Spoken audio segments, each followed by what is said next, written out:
ونشهد أن لا إله إلا الله وحده لا شريك له ونشهد أن سيدنا وسندنا وحبيبنا وحبيب ربنا وحبيب ربنا طبيبنا وطبيب قلوبنا ومولانا محمدا عبده ورسوله أرسله بالحق بشيرا ونذيرا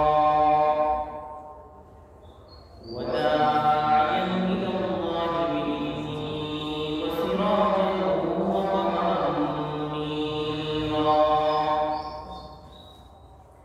أما بعد فأعوذ بالله من الشيطان الرجيم بسم الله الرحمن الرحيم قل يا عبادي الذين أسرفوا على أنفسهم لا تقنطوا من رحمة الله وقال النبي صلى الله عليه وسلم التائب من الذنب كمن لا ذنب له وقال النبي صلى الله عليه وسلم ألا إن في الجسد مضغة إذا صلحت صلح الجسد كله وإذا فسدت فسد الجسد كله ألا وهي القلب أو كما قال النبي عليه الصلاة والسلام محمد صلى الله عليه وسلم اللهم صل على محمد وعلى آل محمد كما صليت على إبراهيم وعلى آل إبراهيم إنك حميد مجيد اللهم بارك على محمد وعلى آل محمد كما باركت على إبراهيم وعلى آل إبراهيم إنك حميد مجيد مقصد ہے بدریت لال بدخشا مقصد ہے بدریت لال بدخشا بے سود بٹکے ہوئے خورشید دفر دو بے سود بٹکے ہوئے خورشید دفر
কয়েকটি কিছু আলোচনা করার চেষ্টা করব ইনশাআল্লাহ। মুহতারাম হাজিরিন, আল্লাহ রাব্বুল আলামিন বনি আদম থেকে নিয়ে আজ পর্যন্ত পৃথিবীর মধ্যে লক্ষ লক্ষ কোটি কোটি মানুষ দুনিয়ার মধ্যে প্রেরণ করেছেন। প্রেরণ করে আল্লাহ রাব্বুল আলামিন তাদেরকে সম্মান দেওয়ার জন্য বলেছেন, ওয়ালাকাদ কাররামনা বনি আদম। বনি আদম, আমি তোমাদেরকে সম্মানিত করেছি, তোমাদের সম্মানের কিছু শিখরে তোমাদেরকে সম্মানিত করেছি। এখন এরপরে তোমার কাজ কি হবে? রব্বুল আলামিন কোরআন কারীমের মধ্যে বলেন, তোমাদের বনি আদমকে তো সৃষ্টি করেছি, ঠিক আছে, জাতিকে সৃষ্টি করেছি, সেটা হলো জিন জাতি। এই দুই জাতিকে আমি তোমাদেরকে একটি আদেশ দিয়েছি, দুনিয়ার বুকে যেমনিভাবে কোনো রাজা তার প্রজাকে যেমনিভাবে প্রজা বানাইয়া আদেশ দেয়, রব্বুল আলামিন আমাকে, আপনাকে, আমাদের সকলকে রব্বুল আলামিন আমাদের মাখলুক বানায়া আমাদেরকে একটি আদেশ দিয়েছে। সেটা হচ্ছে, ওয়ামা খালাকতুল জিন্না ওয়াল ইনসা ইল্লা লিয়াবুদুন। রব্বুল আলামিন আমাদেরকে ডাক দিয়ে বলেন, হে মানুষ এবং জিন জাতি সকল শোনো, আমি তোমাদেরকে কেবলমাত্র শুধুমাত্র আমি আল্লাহকে ইবাদত করবার জন্য তোমাদেরকে আমি সৃষ্টি করেছি। রব্বুল আলামিন আমি তোমাদেরকে, আমি একমাত্র প্রভু যার ইবাদত করবার জন্য আমি তোমাদেরকে বলেছি, আদেশ করেছি।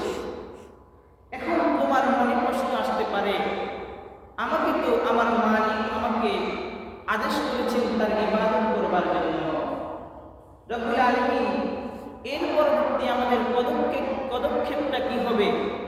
রব আমাদেরকে সেই পদক্ষেপের জন্যই আমাদেরকে আল্লাহদেরকে পাঠিয়েছেন, নবীদেরকে পাঠিয়েছেন।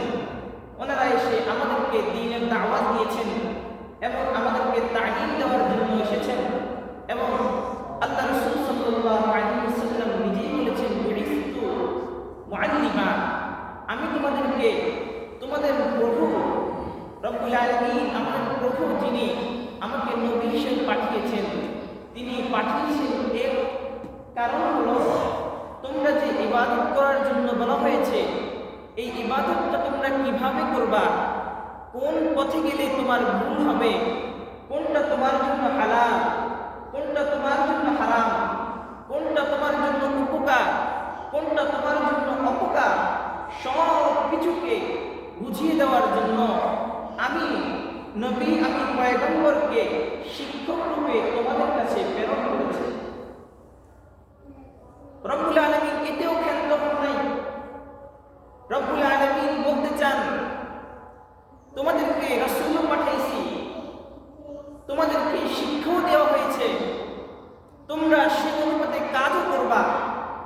দুনিয়ার মধ্যে যেমনি ভাবে আমরা যদি আমাদের ফসলি জমির মধ্যে যদি আমরা কাজ করতে দেই, কর্মচারীকে যখন আমরা বলি এইভাবে কাজটা সম্পূর্ণ করবা, তখন সে, কিছু মানুষ আছে যে সম্পূর্ণ মালিক যেভাবে বলেছে সেভাবে সে আদায় করে, সেভাবেই তার কাজটা আঞ্জাম দিয়ে শেষ পর্যন্ত যায়। আর কিছু মানুষ আছে, আমি সে পরিপূর্ণ কাজটাও করতে পারে না, অর্ধেক করে, কিছু করে, আবার কিছু পারে, কিছু অনুযায়ী হয় মালিকের, আর কিছু অনুযায়ী হয় না। তাহলে রব্বুল আলামিন এই সমস্ত ব্যক্তিদেরকে ডাক দিয়ে বলতেছেন, বান্দা আমি জানি তোমাদেরকে আমি ইবাদত করবার জন্য আমি তোমাদেরকে আদেশ দিয়েছি, ঠিক আছে, এরপরে মুআল্লিমও তোমাদেরকে দিয়েছি, যিনি তোমাদেরকে শিক্ষা দিবেন কিভাবে তুমি ইবাদত করবা। এরপরেও তোমাদের পিছনে কিছু ত্রুটি বিচ্যুতি হয়ে যায়, যার কারণে তোমার ভিতরে ভয় হয়, রব্বুল আলামিন তো আমাকে ইবাদত করবার জন্য পাঠিয়েছেন, রব্বুল আলামিন তো আমাদেরকে ইবাদত করতে পাঠিয়েছেন, আমি তার নাফরমানি করেছি, ভালো কাজও করেছি, এখন আমি ভয় পাচ্ছি রব্বুল আলামিন যদি আমার এই নাফরমানির জন্য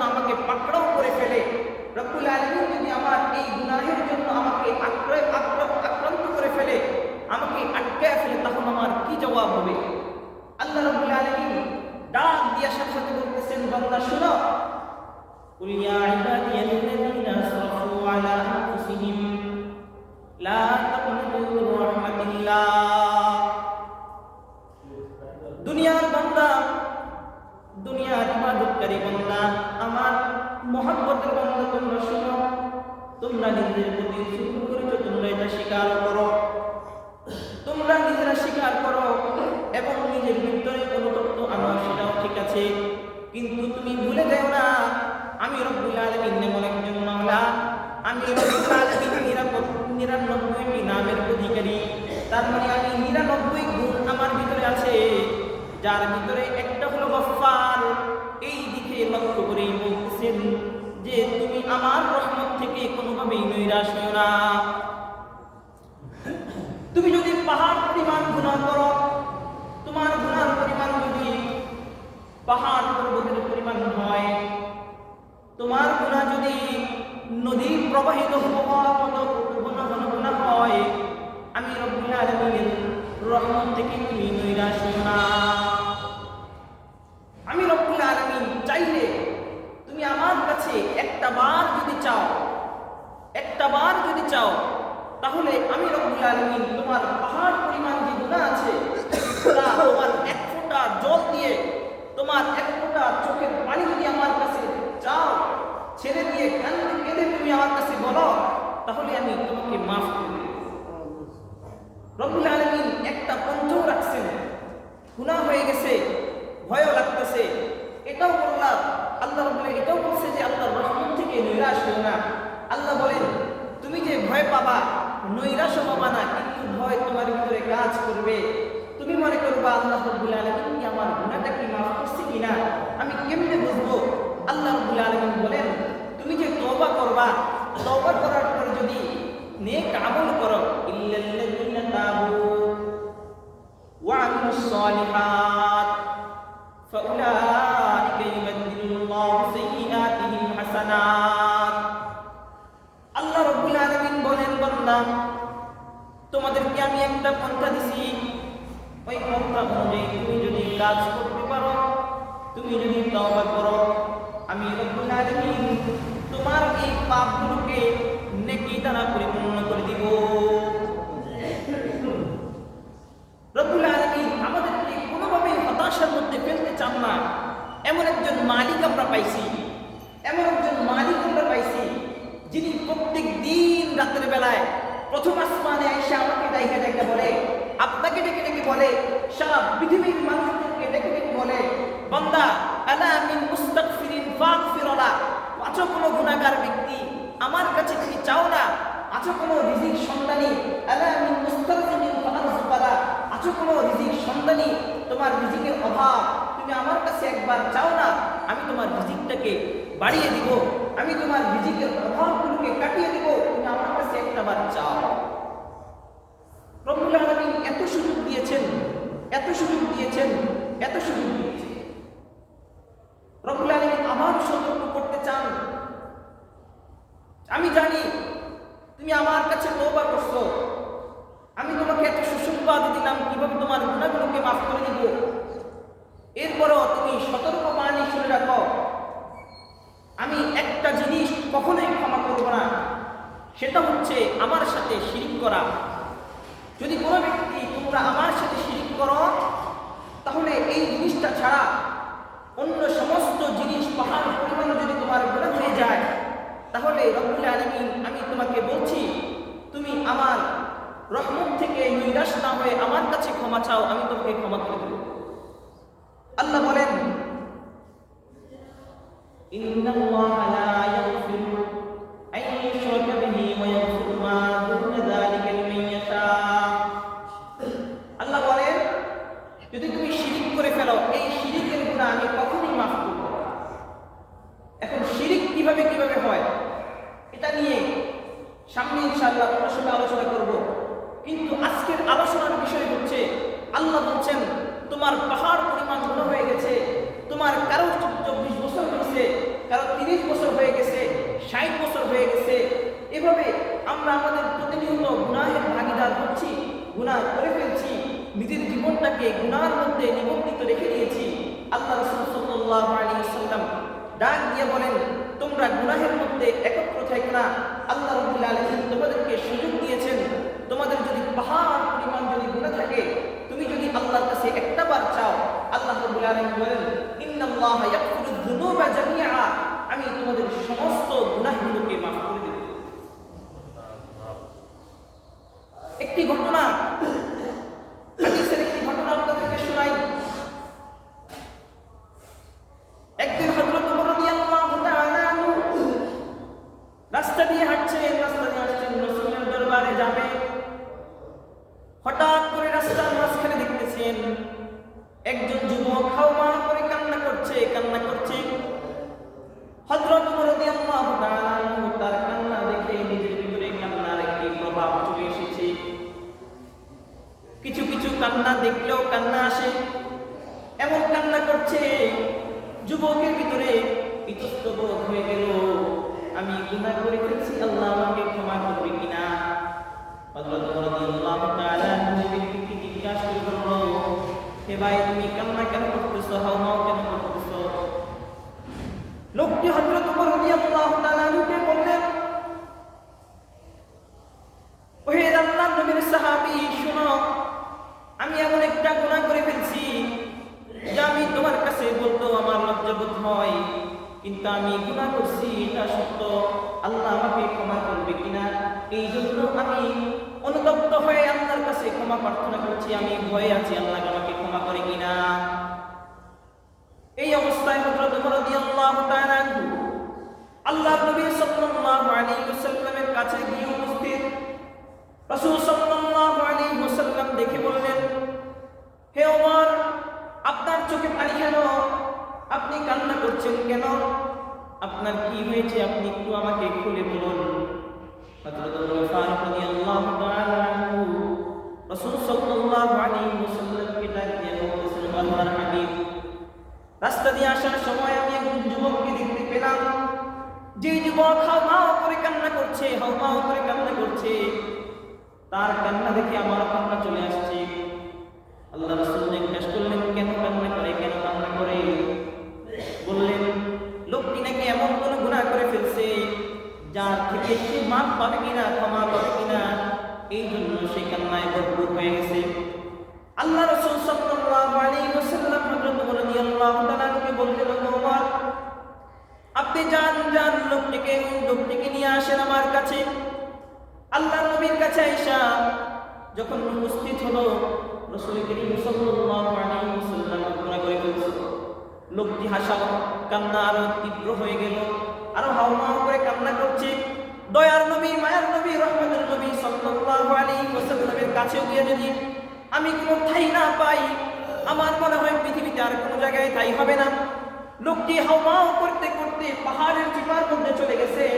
পাহাড়ের চিপার মধ্যে চলে গিয়ে কান্না করতেছে। একদিন, 2 দিন, 3 দিন এমন শব্দগুলো নিয়ে কান্না করতেছে। শব্দগুলো এমন সাইয়্যিদুল ইস্তিগফারের শব্দের মতো, আল্লাহুম্মা আনতা রাব্বী লা ইলাহা ইল্লা আনতা খালাকতানি, ওগো মাওলা তুমি তো আমার রব, ক্ষমা তো আমি তোমার কাছে চাই, গুনাহ তো আমি অন্য কারো কাছে গুনাহ করেছি, ঠিক আছে রব্বুল আলামিন, আমি তোমার কাছে ক্ষমা চাই, তোমার কাছে ক্ষমা চাই রব্বুল আলামিন। এভাবে 1 দিন, 2 দিন, 3 দিন, 4 দিন, এভাবে 40 দিন পর্যন্ত ক্ষমা চাইতে থাকে। আল্লাহ রাব্বুল আলামিন দরবারে তার ক্ষমার ঘোষণা হয়ে যায়। হযরত জিবরাইল আলাইহিস সালাতু ওয়াস সালামকে রাসূলের কাছে পাঠিয়ে দিলেন। জিবরাইল আলাইহিস সালাতু ওয়াস সালাম আল্লাহর রাসূলের কাছে এসে বললেন, ওগো আল্লাহর হাবিব, আল্লাহ রাব্বুল আলামিন জানতে চেয়েছেন মাখলুককে কে সৃষ্টি করেছেন। হযরত নবী করিম সাল্লাল্লাহু আলাইহি ওয়াসাল্লাম বললেন, মাখলুককে একমাত্র আল্লাহই সৃষ্টি করেছেন। জিজ্ঞেস করলেন, মাখলুককে রিজিক কে দেয়? রাসূল সাল্লাল্লাহু আলাইহি ওয়াসাল্লাম বললেন, মাখলুককে রিজিক তো আল্লাহই দেয়। জিবরাইল বলেন, আল্লাহ রাব্বুল আলামিন ঘোষণা দিয়ে দিয়েছেন, আল্লাহ রাব্বুল আলামিন ওই ব্যক্তিটাকে, গুনাহগার ব্যক্তিটাকে ক্ষমা করে দিয়েছে। তাহলে এত বড় একটা পাপিষ্ঠ ব্যক্তিকে যদি আল্লাহ ক্ষমা করে দিতে পারে, তাহলে আমার বয়স, আপনার বয়স গড়ে হয়তো 60 বছর কারো হয়ে গেছে, 24 বছর কারো হয়ে গেছে, 30 বছর কারো হয়ে গেছে, আমাদের গুনাহ কি আল্লাহ ক্ষমা করবে না? অবশ্যই ক্ষমা করবে। যেই আল্লাহ আগে ছিল সেই আল্লাহ মনে হয় এখন নাই, আছে কিনা? আল্লাহ রাব্বুল আলামিন আমাদেরকে গুনাহ হয়ে গেলে আল্লাহর কাছে ক্ষমা প্রার্থনা করে নিজের গুনাহের মাগফিরাত অর্থাৎ গুনাহ মাফের জন্য আল্লাহর কাছে চাইবার জন্য আল্লাহর দরবারে নিজের চোখের পানিগুলো ফেলে নিজের গুনাহগুলোকে স্মরণ করে তওবা করে নিজের জীবনটাকে পরিশুদ্ধ করবার জন্য আল্লাহ আমাদের সকলকে তৌফিক দান করেন বলি আমিন। ওয়া মা আলাইনা ইল্লা বালাগ। আসসালামু আলাইকুম।